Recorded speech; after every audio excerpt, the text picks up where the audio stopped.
ज्योतिष पीठाधीश्वर शंकराचार्य जी महाराज स्वामी अभिमुक्तेश्वरानंद जी हमारे साथ हैं। महाराज जी, गौ की जिन लोगों ने उपेक्षा की आज वो कहीं नहीं है, ये आपका वक्तव्य है। आज जो स्थिति है कि गौ संसद की बात आप कर रहे हैं, गौ सेवा के लिए विश्वव्यापी एक आंदोलन छेड़ने की बात कर रहे हैं, क्या संदेश देना चाहते हैं? देखिए, हमारे यहाँ ये कहा गया है, गोभिर विप्रैश्च वेदैश्च सतीभिः सत्यवादिभिः अलुब्धैर्दानशीलैश्च सप्तभिर्धार्यते मही। ये धरती जो अपनी कक्षा में टिकी हुई है, इसमें कुछ कारण हैं, कुछ खंबे हैं जिनके ऊपर टिकी है। 7 खंबे बताए गए हैं, जिनमें सबसे पहला खंबा गाय है।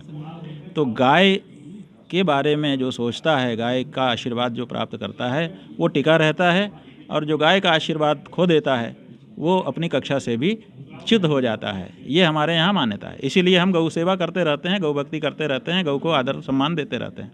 अब ये जो कांग्रेस पार्टी है, इस कांग्रेस पार्टी ने आज़ादी के पहले खूब गाय की बात की। हर इनका जो सम्मेलन होता था, इतिहास में हमने पढ़ा है कि हर उसके साथ एक गौ रक्षा सम्मेलन भी करते थे।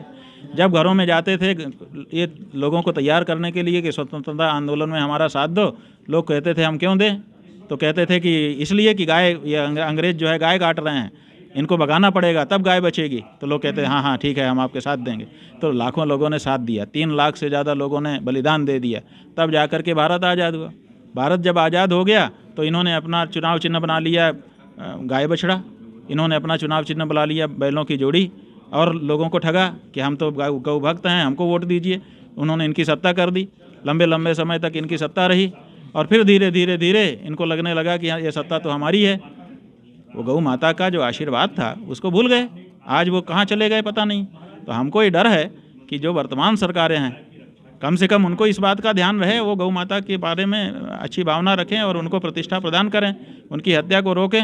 नहीं तो जैसी उनकी हालत हुई, वो तो लंबे समय से स्थिर थे, फिर भी जब गिर गए तो आप तो अभी उतने स्थिर भी नहीं हो, गिर जाओगे। इसलिए हमारा ये कहना है कि सरकारें इस बात को ध्यान में दें। गावः प्रतिष्ठा भूतानाम, प्राणियों की प्रतिष्ठा गाय है। तो इसलिए अगर आप प्रतिष्ठित माने एक जगह पर स्थिर रहना चाहते हैं किसी भी कक्षा में पहुंचकर, तो उसके लिए गाय का आशीर्वाद आपके लिए जरूरी है। परम पूज्यपाद जी, लेकिन जो वर्तमान सरकार है वो तो गौ गंगा गीता की बात करती है, गंगा की स्वच्छता, गौ की पूजा, गौ की सेवा की बात करती है। वो तो कहती है कि जो निराश्रित गोवंश के हमारे सड़क पर जो घूम रहे उनको आप रखिए, हम पैसे आपको देंगे, हम आपको मदद देंगे। तो सरकार तो गौ गंगा गीता की बात कर रही है। नहीं, हम कहाँ मना कर रहे हैं, बात तो कर ही रही है, लेकिन हो क्या रहा है ये देखना पड़ेगा। बात करना और वो बात को मौके पे उतर जाना, इस दोनों को देखना पड़ता है। हम जो वक्तव्य देंगे फिर बाद में आप फॉलो अप करेंगे कि महाराज ने जो कहा था किया कि नहीं, यही है ना। तो इसका मतलब जो हम कहें वो होना भी चाहिए। एक बात। दूसरी बात ये है कि गौभक्त सरकार है, बहुत अच्छी बात है, हम तो चाहते ही हैं कि गौभक्त सरकार हो। तो वो गाय को राष्ट्रमाता घोषित करे ताकि गाय को एक प्रतिष्ठा प्राप्त हो और गाय को निर्भय बना दे। इतना ही तो करना है। एक प्रस्ताव संसद में लेके आना है, पास कर देना है। हम देश भर के जितने संत हैं अपने अपने कुटिया से निकलेंगे और जहाँ वो सरकार का प्रतिनिधि होगा वहाँ जाएंगे, दोनों हाथों से, दोनों हाथ उठा करके हृदय को फाड़ करके जितना आशीर्वाद है सब निकाल के दे देंगे। कर तो दे, ये बात है। आपने व्यक्तिगत भी लड़ाई लड़ी, ब्रह्मलीन महाराज जी भी ने बहुत मेहनत की, बहुत संघर्ष किया। अब प्राण प्रतिष्ठा होने जा रही है, तो आप जाएंगे आशीर्वाद देने, लोग जो वहाँ पहुँचेंगे? नहीं, हम ये समझते हैं कि हमने राम जन्मभूमि के लिए संघर्ष किया, वो हमारा कर्तव्य था, हमने किया, इतिहास में दर्ज है, उसको क्या कहना है। लेकिन हम अभी समझते हैं कि एक शंकराचार्य के रूप में हमारा अभी वो मुख नहीं है कि हम भगवान श्री राम के सामने जाके खड़े हो जाएं। भगवान श्री राम ने अगर पूछ दिया, क्यों गाय, जिसके लिए मैंने अवतार धारण किया था उसकी रक्षा कर रहे हो तुम लोग, तो अब हम क्या कहेंगे। तो हमको बड़ा संकोच है इस बात का।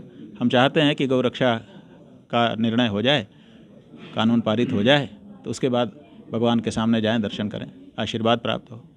तो आखिरी सवाल, आपको लगता है महाराज जी कि गाय जब तक पॉलिटिकल पार्टीज़ के एजेंडे में नहीं आएगी, गाय जब तक चुनावी मुद्दा नहीं बनेगी, तब तक गाय को लेकर कोई महत्वपूर्ण फैसला नहीं होगा, आपको लग रहा? नहीं, हमने ये देखा है, अनुभव से जाना है कि जो राजनीतिज्ञ हैं उनके पास बहुत काम होते हैं, उनकी अपनी परिस्थितियां होती हैं।